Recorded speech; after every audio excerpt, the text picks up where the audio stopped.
E finalmente assisti Pantera Negra e eu pensei em fazer aqui uma análise, uma crítica do filme, mas eu andei pensando bem e não, eu não vou fazer uma crítica do filme em si, né? Porque tem muitos canais aí no YouTube que fazem críticas, que fazem análises profundas, o CG do filme, não sei o que lá, e hoje eu não quero fazer uma crítica desse tipo aqui no canal, eu quero apenas falar do que eu achei desse novo filme da Marvel Studios, que tá dando o que falar, né? Nas redes sociais, pelo amor de Deus, você entra no Facebook, você entra no Twitter, você entra no Instagram, você entra em qualquer lugar, todo mundo tá falando de Pantera Negra. E é um filme que tá dando textão, que tá dando um monte de depoimento, tá dando um monte de coisa. Então é um filme que tá mexendo bastante com o pessoal, tanto o pessoal que gosta de assunto do filme de heróis, pessoal nerd, tá mexendo bastante com esse nicho de pessoal e também mexendo bastante com o público no modo geral, porque é um filme que fala de temas muito específicos na nossa sociedade e que merecem ser, sim, debatidos e sim, falados pela sociedade atualmente. Mas antes de fazer essa análise aqui nesse vídeo, né, falar das coisas que eu gostei de Pantera Negra, eu vou pedir pra você se inscrever aqui no canal, se inscreva se você ainda não for inscrito e ative o sininho aqui embaixo também, porque isso é muito importante para você sempre ficar ligado de quando sair vídeo novo aqui no canal. E também deixe seu like aqui embaixo, porque isso é muito importante pro canal, Obrigadão, um beijo no like. Bom, mas como eu falei, eu não vou fazer aqui uma análise, nossa, vou desmiuçar o CGI do filme, não gostei daquilo, não é a atuação de determinado ator, não sei o que, eu não vou me apegar tanto a isso, eu quero apenas falar do que eu gostei do filme do Pantera Negra, porque, cara, é um filme que, eu vou ser bem sincero com vocês, é um filme que eu não tinha muita expectativa. Apesar que, quando eu vi o primeiro trailer, inclusive, eu vou deixar linkado aqui o react que eu fiz do primeiro trailer de Pantera Negra. Foi um trailer que me deixou um pouco animado, que eu fiquei, caraca, pode ser que o filme seja bom depois disso. Mas eu não tava, sabe, eu não tava num hype gigantesco assim. Eu fiquei num hype muito grande pra filmes de heróis, principalmente no ano passado, foi com Liga da Justiça. Mas, tirando esse fato, não teve nenhum outro filme de herói que eu fiquei hypado, assim, gigantescos. Nossa, nem...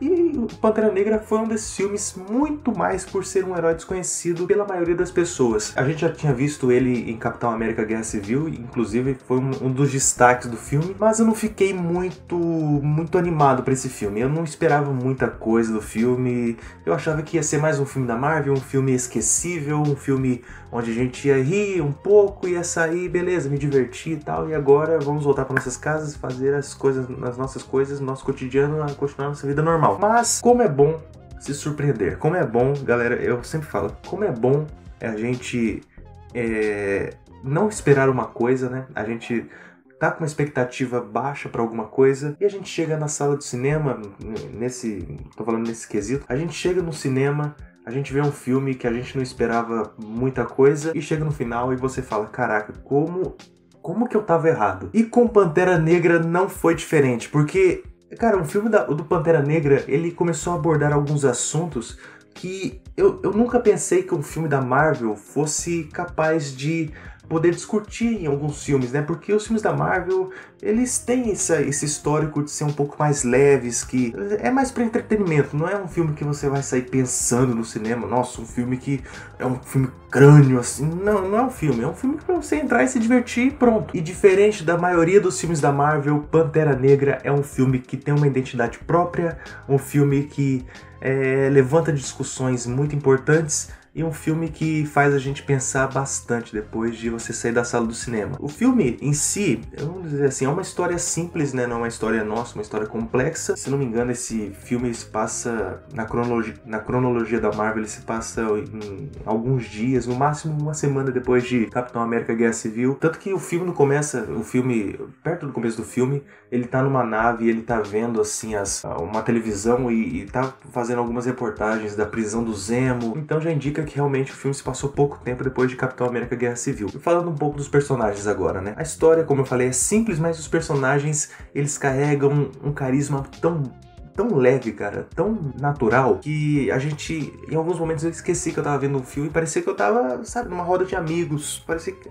Parece exagero da minha parte, parece, mas foi essa sensação que eu tive, tanto com o personagem principal, que foi o T'Challa, né, o Chadwick Boseman, principalmente o vilão, cara. Esse vilão da Marvel, interpretado pelo Michael B. Jordan, o famigerado Killmonger, um personagem que muitas pessoas esperavam que ia ser só mais um personagem, que ia ser só mais um vilão esquecível da Marvel, porque tirando o Loki, qual outro vilão assim memorável que a Marvel tem nos cinemas? Não tem nenhum. Lógico, Marvel Studios, né? Não tô falando da Marvel toda por completo. Aí você vai me citar Dr. Octopus, você vai me citar Venom, você vai me citar um monte de vilão, mas eu quero ser apenas da Marvel Studios. Qual vilão? Não tem nenhum, só o Loki. Que bom, cara, você se surpreender em um vilão que eu não tenho nem palavras pra descrever, sabe? Que é um vilão tão bem desenvolvido, tão bem interpretado pelo ator, que você fica pensando depois. Eu tô tentando buscar palavras aqui, porque você fica tentando pensar depois que o filme acaba, durante o filme também, você fica pensando, caraca, velho, ele não... Nesse ponto ele não tá errado, sabe? Eu concordo com ele, você fica tentando argumentar, e você fica meio que concordando um pouco com o vilão no final da história depois. Você vê que ele tem motivação pra fazer tudo aquilo que ele tava fazendo. Ele não era um simples vilão que vai chegar e falar assim, eu quero dominar o mundo, eu quero não sei o que lá e tal. Não, ele quer ter o trono de Wakanda, mas ele não quer simplesmente pra dominar o mundo. Ele quer porque ele tem uma angústia interna, ele tem um remorso, digamos assim, uma mágoa, sabe? Uma lembrança interna que machuca ele bastante. E lógico, se eu for falar, por exemplo, algumas coisas do CGI, né? Aquilo que eu falei que eu não ia dizer, eu ia falar que o CGI do filme é bom. Não é um CGI gritante, assim, de ruim e tudo mais. É um bom CGI. Lógico, muitas pessoas reclamaram do CGI, principalmente no terceiro ato do filme, onde numa luta na caverna, né? Digamos assim, uma caverna, numa gruta, assim, no território lá de Wakanda, dentro da terra, assim, e o Killmonger e o T'Challa, o Pantera Negra, eles estão brigando lá e fica bem claro realmente que é um CGI, que é dois bonecos digitais brigando, que cada 2 minutos ele tem que tirar a máscara pra falar assim, gente, a gente tá aqui, não é boneco não. Então, isso ficou bem notório, mas é algo que, sabe, é tão pequeno, é algo tão minúsculo, no final das contas, nem vale a pena ser levado em conta, sabe? Mas partindo aqui pro final do filme, aqui já vai ter bastante spoiler, então se prepara. Quando o Killmonger, ele leva uma facada aqui na costela, sei lá, ele diz uma frase que foi dita no meio do filme, né, num determinado momento, uma conversa entre o Killmonger e o pai dele. Ele disse, o meu pai disse que o pôr do sol de Wakanda é um dos mais bonitos do mundo, mas só que eu nunca vou ter a oportunidade de ver. E o T'Challa, então, por, digamos, misericórdia, né, por piedade, ele pega o Killmonger todo debilitado, todo machucado, e leva ele no topo de uma montanha para ver o pôr do sol de Wakanda. E ele fala uma frase depois que foi como um soco no meu rim. Sério, foi como se alguém tivesse pegado e tivesse dado um soco bem aqui na minha costela. Porque o T'Challa, ele fala, olha, vamos lá pro hospital, a gente pode tratar de você, a gente pode fazer com que você fique vivo. E ele fala, não, eu não quero isso não. Pra ficar preso? Pra ser escravo? Ele falou mais ou menos assim, não vou lembrar mais ou menos da frase, mas ele falou mais ou menos assim, pega o meu corpo e joga no oceano, me joga no mar, assim como os nossos ancestrais fizeram. Porque a escravidão, ela é pior do que a morte. Sabe, para algumas pessoas parece uma frase piegas, uma frase qualquer, mas pra mim, cara, quando eu tava vendo no cinema aquilo lá, sabe? Quando eu ouvi aquela frase, sem brincadeira, eu não tô exagerando, eu comecei a pensar, a imaginar como que era a vida escrava aqui no Brasil, principalmente quando os navios negreiros saíam da África e vinham para outros países, incluindo o Brasil, incluindo outros países da América do Sul, enfim. Eu comecei a imaginar o sofrimento dos negros. Eu comecei a pensar, sabe, foi como um soco, realmente. E eu fiquei muito, muito pensativo nesse momento no filme.